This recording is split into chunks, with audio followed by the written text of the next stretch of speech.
You've bought your way into this family for too long, Daniel. But money can't make you one of us. My cousin Claire sneered across the long Thanksgiving table, her voice sharp and deliberate, cutting through the clatter of silverware and the strained chuckles of relatives who didn't know whether to laugh or pretend they hadn't heard her.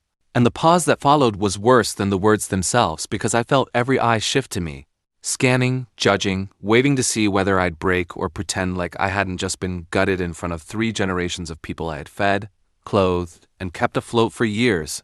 The smell of roasted turkey and cinnamon pie suddenly sickening in my nostrils as my uncle coughed to cover his smirk and my younger brother Blake leaned back in his chair with that same smug tilt I remembered from when we were kids and he'd trip me in the driveway, then grin as Mom rushed to defend him instead of me. Before we get deeper into this story, make sure you're subscribed and tell us in the comments where in the world you're listening from. My name is Daniel Carter. I'm 38 years old, born and raised in Columbus, Ohio, and though life has scattered me far and wide since then, building a career that kept me on airplanes more often than porches. There's something about coming home for the holidays that always dragged me back to those Midwest roads lined with brittle oak trees and cracked sidewalks dusted with the first frost of November. Something about the way family can make you feel like you never grew beyond the boy they once decided you were. But here's what no one at that table knew, not Claire, not Blake, not even my mother who had been staring at her wine glass as though it could protect her from the ugliness brewing between her children. While they thought I was nothing more than a walking checkbook desperate for their approval, I had something tucked away that could shift every balance they thought they held over me. A detail so small they'd overlooked it, but one day it would be the hinge that swung everything open. And I swear to you, I didn't even want to use it until that night made it clear I'd been a fool to keep waiting for their respect. I remember the sting of my palms sweating against the linen napkin, the way the chandelier light flickered across the polished wood table, highlighting the carving knife that had belonged to my grandfather, the one we'd all joked was sharper than the man himself, and that knife, gleaming beside the turkey, became the image burned into my brain that night. Because in my family, that knife wasn't just for carving. It was tradition that whoever carved the bird was the head of the household for the night, a symbolic passing of authority that my grandfather had honored like a crown. And though I had bought that very knife set for my mother years ago when she couldn't afford new kitchenware, Blake had snatched it from the counter earlier that evening with a smirk and declared it his duty to carve this year, never mind that he was 35, unemployed, and still living in the basement. The irony was so bitter I could taste it like metal on my tongue. Because they all knew the only reason this dinner even existed, the turkey, the wine, the house still standing without foreclosure, was because of me, the boy who left at 19 with nothing but ambition, who clawed his way through Wall Street internships and sleepless years in New York, who built a firm that now paid not just for my suits and city loft, but for my mother's utilities, Blake's car payments, Claire's student loans, and even the mortgage my uncle had once nearly lost. But that night, instead of gratitude, I got humiliation served with cranberry sauce, and the laughter that rippled when Blake stabbed into the bird and said, "Guess money can't carve tradition, huh, Danny?" Cut sharper than the blade itself. I didn't rise to it, not then, because I've learned that the quieter you get, the more uncomfortable the guilty become. But inside me something shifted, the way a river slowly but surely carves a canyon. And I realized that for all my loyalty, all my years of wiring money without question, I had only deepened their entitlement, and now, on the very holiday that was supposed to be about family, they had shown me the truth. To them I wasn't blood, I was a bank, and the minute the bank stopped paying, they'd turn on me without hesitation. I smiled, or at least I think I did, and I sipped my wine and let the warmth slide down my throat like a secret oath, because in that moment I made a promise no one else at the table heard but me that I would not confront them, not lash out, not storm from the room like some melodramatic fool. They wanted a scene, and I would not give them one. No, I would give them silence, patience, and in time I would give them justice so clean, so poetic, they'd never see it coming until the very tradition they mocked me with became the blade that cut them down. They thought they were humiliating me, but the truth was they had just handed me the excuse I'd been too soft to seize before, and I'll tell you this much. In families like mine, where loyalty is currency, betrayal carries interest, and the debt they'd racked up was about to come due. The strange thing about betrayal isn't that it comes from strangers or rivals that's expected. It's how easily it slides in from the people you've fed, clothed, and trusted, the ones who know just where to cut because you showed them your soft spots over years of loyalty. And the week after that Thanksgiving humiliation, I kept hearing their laughter in my head like a bad radio signal. Blake's smug tone, Claire's mockery, the way my mother stayed silent, her eyes never rising to defend me. And I wondered if silence was her version of permission. If in her heart she believed I had no right to complain because my success somehow made me different, less deserving of protection from her other children's cruelty. And that thought ate at me during every meeting, every call with my partners in New York, until I found myself staring at spreadsheets and not seeing numbers but faces, and I knew I had two choices: cut them off completely or keep giving until there was nothing left of me. They must have thought humiliation would make me retreat, because the very next week Blake called to say his car had broken down again, that he needed a few thousand to fix it before Christmas. And when I hesitated, just hesitated, his voice snapped cold. Come on, Danny, don't act like you can't afford it. As though my entire worth was measured only by how fast I could wire him money. And I felt the same rage rise, but I swallowed it because anger would reveal too much, and instead I told him I'd see what I could do. That phrase, see what I can do, became my shield, vague enough to keep them comfortable, sharp enough inside me to remind myself that I was not their ATM anymore, but their reckoning, though of course they didn't see it. Claire started hinting that she needed help covering her January rent, dropping lines in the family group chat about how hard it is out here for some of us without Wall Street bonuses. And my uncle he called to tell me about an investment opportunity in a lakefront property near Cleveland, assuring me it was a guaranteed profit, which I knew was a scam because he'd been hustling bad real estate deals since I was a kid. They circled me like vultures, convinced my silence meant submission, and on Christmas Eve, when I drove the icy roads back to my mother's house, the headlights catching the sheen of snow that coated every familiar street sign, I knew I was walking back into their territory, their confidence at an all-time high because they believed Thanksgiving had broken me. The house smelled of pine and cinnamon, the same decorations from my childhood sagging on the walls, and as I walked in, Blake was already by the fire, whiskey in hand, wearing the leather jacket I had bought him last year, grinning as if the night belonged to him. And when he tossed me the carving knife again and said, "Ready to play househead again, big brother?" The laughter from the room twisted my gut, but I forced my lips into a smile because they needed to believe I was still their fool, still paying, still desperate for belonging. What they didn't know was that by then I had already started setting my pieces in motion. The first being a quiet visit to my lawyer in Columbus, who had once handled a small property dispute for me and owed me a favor, and the second being the rediscovery of a box in my late father's old study, a box no one had touched in years because everyone believed it was filled with useless paperwork. But I had opened it the morning after Thanksgiving and found something that made my heart race, a detail about the ownership of the house itself, the very house they mocked me in, a detail that could change everything if played right. I didn't tell a soul, not even my closest friend back in New York, because secrets like that grow more valuable the longer they stay buried, and the satisfaction of holding it while Blake puffed his chest like a king was intoxicating. But life has a way of testing resolve, and the test came hard when, 2 days after Christmas, I found out from a mutual friend that Blake had been telling people at the local bar how pathetic I was, how I needed to buy love, because without money, no one in the family would even pick up my calls, and the cruelest part? People laughed, because the story fit neatly into the role they had painted for me. That night I drove out into the snowstorm, the roads ghostly quiet, my hands gripping the wheels so tight my knuckles burned. And for a moment I thought about confronting him then and there, pulling him aside and shoving the truth in his smug face, but I stopped myself because that would be too merciful, too small. They had to choke on their own greed before I cut the rope, and I needed patience to let that happen. So I smiled at them through New Year's, through birthday parties, through every phone call where they begged or mocked or both, and I kept paying just enough to keep them certain of my weakness, because what's more dangerous than an enemy who thinks you've surrendered? I was building my silence into a weapon, and every time Blake lifted that carving knife or Claire leaned into a cruel joke, they sharpened it for me. The hardest part wasn't waiting, it was pretending I still cared about their approval.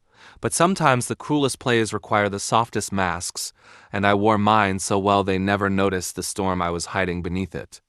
Back then, I don't think even I realized how far they would push, or how badly they would miscalculate, but their downfall was already humming quietly in the walls of that old house, waiting for me to give it voice. The countdown began the moment Blake bragged at that bar. though of course he didn't know it, and as January slid into February with the Ohio snow turning gray and slushy along the curbs, I felt the noose tightening not around me but around them, because they had mistaken my patience for weakness, and in doing so they walked straight into the trap I had been quietly stringing through every detail they overlooked. Like the ownership records I found in my father's old study that proved the deed to the family house. The house they all gathered in every holiday to mock me. Wasn't theirs at all, but mine, signed over to me years ago in gratitude when I paid off the second mortgage that would have swallowed it whole. A deed they assumed had been shredded with time, but which I had tucked away behind insurance papers.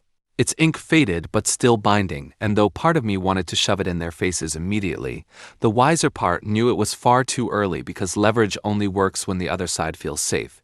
So I kept the secret and let them dig deeper. The pressure built around Easter when Blake announced in front of the family that he was moving his girlfriend into the basement and turning the old den into a music studio. A joke considering he couldn't play a single instrument, but what cut deeper was how everyone cheered him on like it was ambition instead of delusion, and when I raised an eyebrow, he smirked. "You're not the only one building something, Danny." As if I hadn't already paid for every square inch of the roof over his head, and the room laughed, because in their story, I was always the outsider, the one who could never belong without buying my way in. I let them laugh. I even offered to pay for the renovations, an offer Blake accepted with arrogant glee because I wanted him to sign receipts, to leave a trail of entitlement in his own handwriting. Paper that would later matter when the truth came to light, though he never suspected a thing because in his mind he had finally broken me, reduced me to a wallet desperate for scraps of family warmth.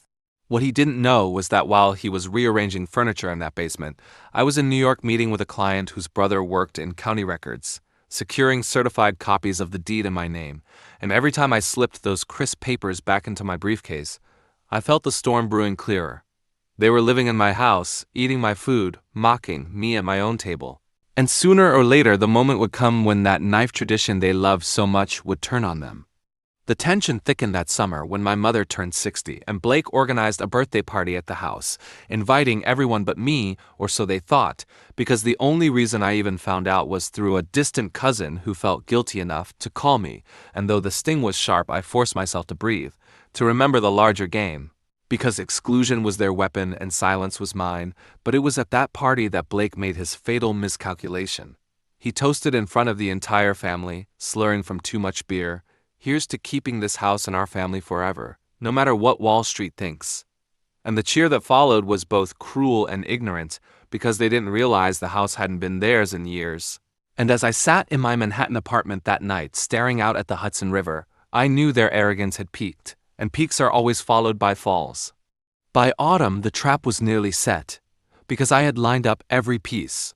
The deed secured, the lawyer ready, the receipts signed by Blake for the renovations he swore were his investment, and the tradition of the carving knife looming closer with Thanksgiving on the horizon, that one night when they'd once again gather to laugh at me, unaware it would be their last laugh inside those walls. The ticking clock beat louder each week, not just for me but for them, because Blake had borrowed money from shady locals for his so-called studio, Claire had defaulted on her rent again, and my uncle's real estate scams were catching up with him, but instead of seeing me as their lifeline, they saw me as a punching bag, a man too desperate for belonging to ever walk away.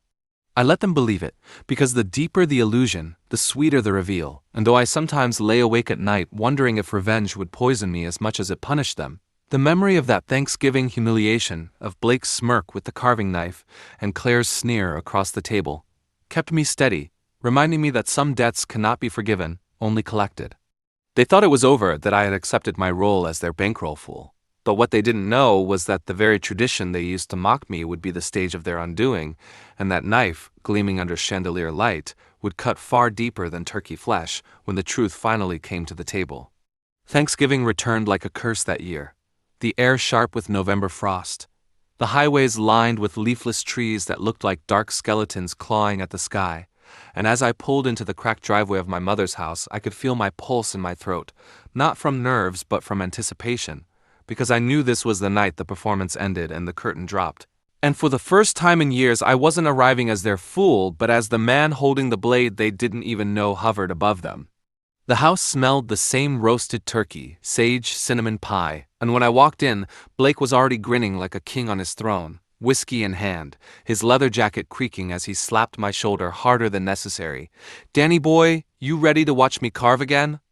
And the laughter that followed from Claire, my uncle, and even my mother was the kind of laughter that should have hurt, but instead steadied me, because tonight they thought they were humiliating me again, but really they were rehearsing their last act. I played along, sipping wine, nodding, even chuckling at Blake's endless barbs. Because timing is everything, and revenge isn't about the swing, it's about the moment you let go. And I let them dig their hole deeper with every smug word. Dinner stretched on, the chandelier glowing over the long table, the turkey steaming in the center, and finally Blake stood, brandishing the family carving knife like a sword, declaring, "Head of the household, baby!" As though he'd won something sacred, and I watched my mother smile weakly, as if the tradition meant more than the truth of who paid for the very roof above us. That was when I cleared my throat, slow and deliberate, the sound carrying across the chatter, silencing forks and glasses, and I said calmly, "Actually, Blake, you might want to put that knife down. Tonight's a little different." He frowned, confused, until I pulled from my jacket a single folded piece of paper, yellowed but crisp with official stamps, and laid it on the table beside the turkey where everyone could see. The room shifted, whispers rising until Claire scoffed, "What's this supposed to be?" And I looked her dead in the eye as I unfolded the deed and said, "It's the proof that this house, the one you've all lived in, mocked me in, raised your glasses in, belongs to me. Not Mom, not Blake, not any of you. Me." Silence fell so hard I could hear the hum of the old refrigerator, and Blake laughed nervously. "That's bull, Danny, you're just bluffing." But my lawyer, who I had quietly invited as a friend, leaned forward from the corner chair and said, "It's not a bluff. The records were certified this year. This property was deeded to Daniel Carter over a decade ago in exchange for paying off the mortgage. He is the sole legal owner."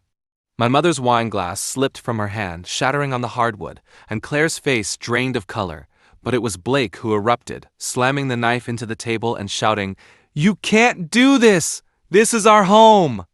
And that's when I leaned forward, my voice calm but sharp as glass, and said, "You mean the home you humiliated me in? The one where you've mocked me year after year? You wanted to play head of the household well. Here's your crown. Eviction." Gasps rippled. Chairs scraped. But I wasn't done, because justice without poetry is only half justice, and so I reached into my bag and pulled out a small box of receipts, Blake's signed acknowledgments for the renovation money I'd given him, and dropped them like cards on the table. "And as for you, Blake," I said, savoring the moment, "those renovations you bragged about? You signed them over as tenant improvements. Legally, they belong to the owner me. So that studio you love, it's mine too." His mouth opened and closed like a fish gasping on dry land, and the family erupted, my uncle shouting about betrayal, Claire stammering about fairness, but I stayed steady, because this was the moment I had built for a year, the trap snapping shut. My mother finally whispered, "Danny, how could you?" And I looked at her, the woman whose silence had protected everyone but me, and said, "I learned from the best." But here's the double twist. They thought the eviction was the revenge, but that wasn't the end, because the real knife was still waiting. I told them calmly that they had 30 days to vacate or I would have the sheriff enforce it, and then, with perfect timing, I reached across the table, took the carving knife from the turkey, and carved the first slice myself, holding it up and saying, "Head of the household cuts first, remember?" The symbolism hung heavy. The tradition they had weaponized against me turned into the blade that undid them, and though they sputtered and raged, they knew they were finished. But the final twist came weeks later, when Blake tried to fight me in court, claiming family rights, only for the judge to not only uphold my ownership, but to order him to repay debts I had documented through years of transfers, debts he couldn't cover, which led to his bankruptcy. The same man who once mocked me for buying love, now stripped of everything because he couldn't stop taking. Claire moved out of state, my uncle disappeared into his next scam, and my mother, well, she begged me to let her stay, and though the boy in me wanted to relent, the man in me knew the only way to close this chapter was to let silence finish it. So I gave her a small stipend for an apartment across town, but left the house empty, its rooms echoing not with laughter, but with the truth they could no longer twist. I still remember walking through it alone one last time, the smell of wood polish lingering, the chandelier dustier than I remembered, and I set the carving knife on the mantel, not as a weapon but as a symbol, a reminder that tradition can cut both ways, and as I locked the door behind me, I felt lighter than I had in years. They thought money was my weakness, but it turned out silence was my blade, and when the time came, I carved not just the turkey, but my freedom, clean and final, while they were left to choke on the feast they thought they had stolen. If you enjoyed this story, please give a thumbs up to the video and consider subscribing to the channel for more powerful true life stories.